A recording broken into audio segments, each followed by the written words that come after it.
FM. The News Watch never stops. This is 1010 Wins at 92.3 FM. You give us 22 minutes, we'll give you the world. 74 degrees. It's 8:40 on Wednesday, August 30th. Good morning. I'm Ashok Kabbalah, and here's what's happening. We're tracking the storm down in Florida. Hurricane Idalia is a Category 4. Get an update from AccuWeather. A subway rider is lucky to be alive after being shoved onto the tracks last night. Some kids on Long Island are heading back to school this morning. The mayor and governor are sparring again on where to put migrants. The New York City Fire Museum is launching a special 9/11 exhibition. The Yanks won, the Mets lost. AccuWeather says we could have a couple showers, even a thunderstorm through the midday, then some sunny breaks, breezy, turning less humid this afternoon with a high of 84. Winds news time, 8:41. Traffic and transit with Karen Stewart. The inbound Gowanus PQE eastbound combination is pretty jammed from 60th Street up into Atlantic Avenue. The trip from 60th to 39th isn't too bad, but then it gets jammed from 39th into Atlantic Avenue. And we've got westbound delays on the BQE that started Northern Boulevard and go down as McGinnis Humboldt Street. And then from Flushing Avenue into the Brooklyn Bridge, we've got some volume into Atlantic Avenue as well. As we check what you need to know about the bridges and tunnels, the westbound LIE is now jammed from Greenpoint Avenue to the inbound Queens Midtown Tunnel. The Northern Boulevard and Queens Boulevard approaches to the very busy 59th Street Bridge are also very busy. And we've got outbound 59th Street Bridge delays as well. Short, moderate little traffic delay on the northbound Whitestone Expressway getting to the Bronx-bound Whitestone Bridge. We've got slight delays Queensbound over at the other bridge, the Throgsneck Bridge. The inbound RFK Triborough is very busy, and over at the Hudson River, not so bad. We've got an inbound GW Bridge wait of 10 minutes.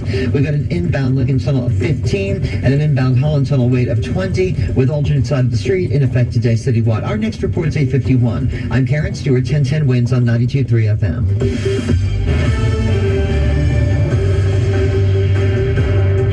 The storm Hurricane Idalia making its presence known along the Gulf Coast of Florida.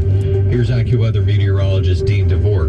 Ashok, Idalia came on land about an hour ago, but the problems are continuing from where it came on shore in Keaton Beach down through that area, down through Cedar Key and down to Tampa. We're still seeing onshore push of this storm surge of a max of 10 to 15 feet right near where the storm went in, but farther down we're seeing 5 to 10 foot storm surge around Cedar Key and 4 to 5 feet of inland surge around the Tampa area, and so that's going to continue the next few hours. Then that storm continues to move up through northern Florida and into Georgia. A lot of tree damage, down trees, power lines, with the winds not going down very quickly. It'll be a slow ease out of the winds and problems from Idalia over the next couple of days. We're protected from all those problems from an area of high pressure. It's going to give us a great holiday weekend. We'll talk about that in the weather forecast 10 minutes away on New York's weather station, 1010 Wins on 92.3 FM. Governor DeSantis spoke earlier. We have 8 urban search and rescue teams, 33 ambulance strike teams, 5,500 National Guardsmen. We also have the Coast Guard on standby should that be necessary. Florida's Big Bend is in the crosshairs of Idalia, sending people scrambling for higher ground and for shelter. I've been homeless before. I've had a storm in 93. I didn't even leave with the clothes that I had. Someone else gave me clothes to leave the beach. Meanwhile, Governor Ron DeSantis issued evacuation orders on Monday. He says the vast majority of people in the potential landfall zone have left. Jim Ryan, ABC News, Tampa. Commissioner of Wakulla County, Ralph Thomas, says they had a team of folks knocking on doors to evacuate coastal areas. We've worked hard and we've prepared, and now all we can do is hope and pray and ride it out. We're expecting upwards of 11 feet of storm surge in our coastal areas, and so, no one wants to endure that. New York and New Jersey have already sent first responders down south. A group of 46 highly trained first responders from the OEM, FDNY, and NYPD, part of FEMA's urban search search and rescue teams were deployed early Tuesday morning to Columbia, South Carolina. We're really entering the peak of hurricane season. That's NYC OEM First Deputy Commissioner Christina Farrell. New Jersey also sent its crew of the same size Monday night. Ahead of Hurricane Idalia making landfall, the crews are staying in South Carolina for now. Once they know where she strikes, they'll mobilize. Time is of the essence once a hurricane hits, and if you're doing searches for survivors or other people that are trapped. Cash donations are recommended instead of food and clothes. Christy Kalishian, 1010 Wins on 92.3 FM. Yet another unprovoked attack in the subway last night. It was about 10 minutes after 11 last night. This 34-year-old woman walking by herself down the steps here to the platform of the Chambers Street station. When moments later, no words exchanged, the stranger shoved her onto the tracks. Several bystanders did help her to get back up to the platform safely before any train came in. She was taken to the hospital to be treated for a minor leg injury. Now, in terms of the suspect, witnesses say it was a man in his 40s who ran off quickly. And police now have reviewed a number of surveillance cameras that are installed here at the station, and they say they'll be putting out some photos of him to the media, hoping the public can help track this guy down quickly. Glenn Shuck, 1010 Wins on 92.3 FM, the Chambers Street station here in Tribeca. It's 8:46, and on Long Island, some kids are heading back to school today. There are big signs that read "Welcome Back" students here at Jericho High School. I spoke with the superintendent, Hank Grishman, who tells me there are new courses for students at the high school this year, including real estate, where at the end of the course you can get your license to sell houses, and an environmental agriculture business course. And kids will be doing hands-on experiments with both agriculture and the business around it. He tells me the number of students in Jericho is growing, and as we reported, U.S. News and World Reports rated the district #1 on Long Island. One of the things that we pride ourselves is that we have a vast array of courses in our high school. We offer so many courses in the area of electives. Kids really have an opportunity as they're going through high school to explore areas of interest. Sophia Hall, 1010 Wins on 92.3 FM in Jericho, Long Island. A dog is being put down after sending an 11-year-old to the trauma unit at Bellevue. This was an attack Johanna Lopez Ramos did not see coming. It's not a typical situation. She owned an American Bully, a bulldog pit bull mix. It was a therapy dog after her sister died of cancer in June. She left behind twins who Johanna now cares for. The dog, 2-year-old Aries, wasn't known to attack the way he did Tuesday. I don't know. I went to use the bathroom, so I wasn't present at the time of the attack. The dog mauled one of her nephews. Johanna says her 2 nephews are on the autism spectrum and can be a little overwhelming for the dog. I just didn't want them to be alone with the dog at all at one time. So I told my uncle, watch them when I go to the bathroom, and I went to the bathroom, and then this happens. The 11-year-old boy is now at Bellevue with injuries to his head and arms. Unfortunately, the dog had to be tranquilized and will be euthanized. Mac Rosenberg, 1010 Wins on 92.3 FM on the Lower East Side. And that boy is now in stable condition. Subway service back to normal after the water main break yesterday, but crews are still making repairs. Here's Transit President Richard Davey. To give you a sense of how significant of a water event this was, we believe 1.8 million gallons of water entered our system. Approximately 1 million were pumped out by our normal pump rooms. That water main was nearly 100 years old. Service on the 123 line was suspended for hours in Manhattan after the main burst just after 3 in the morning on Tuesday.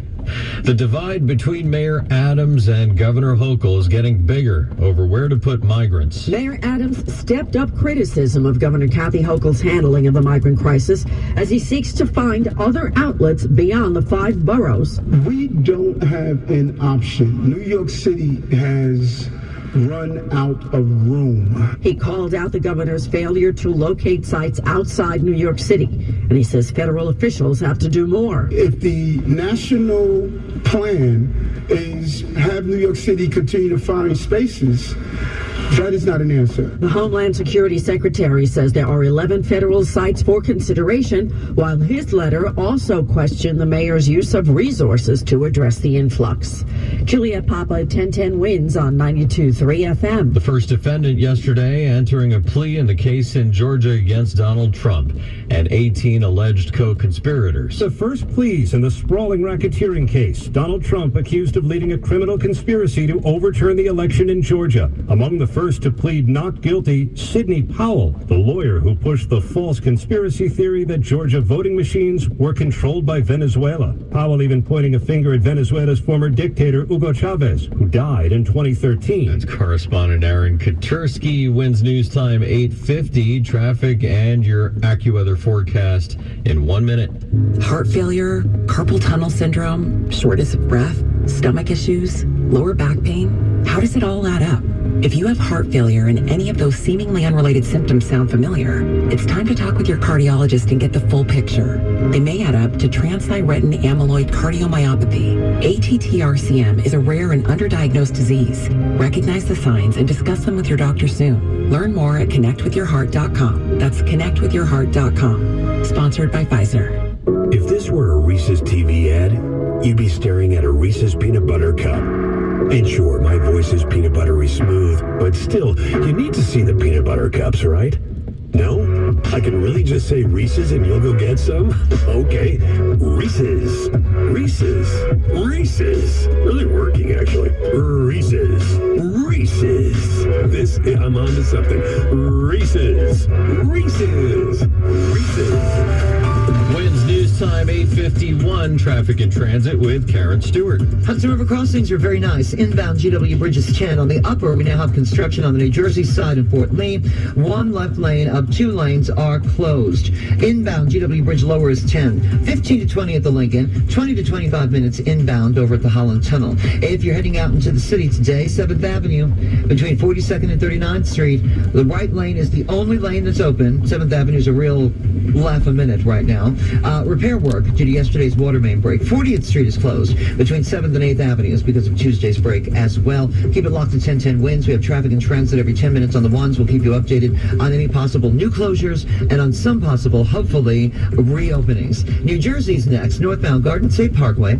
South of 156 for 46. We've got an accident. We've got the right lane blocked. The right lane, the slow lane blocked there. Northbound New Jersey Turnpike cars at 13 have an accident and the left lane's blocked. By the way, the Mario Cuomo just put a 45-mile-an-hour weather-related speed restriction in effect as we check what you need to know about the bridges and tunnels. Over on Route 84, westbound at exit 65, we've got a serious accident blocking the right. Alternate side of the street parking rules and regulations are in effect for today, and we're sponsored by Con Edison. Our next report is 9:01. I'm Karen Stewart, 1010 Winds on 92.3 FM. Call 811 before digging in roadways, sidewalks, and private property. Identify an underground. All right, guys, thank you so much for joining me on this morning's daily rainy commute to work as we listen to 1010 Winds. Everyone stay safe out there, and we'll see you on the next video.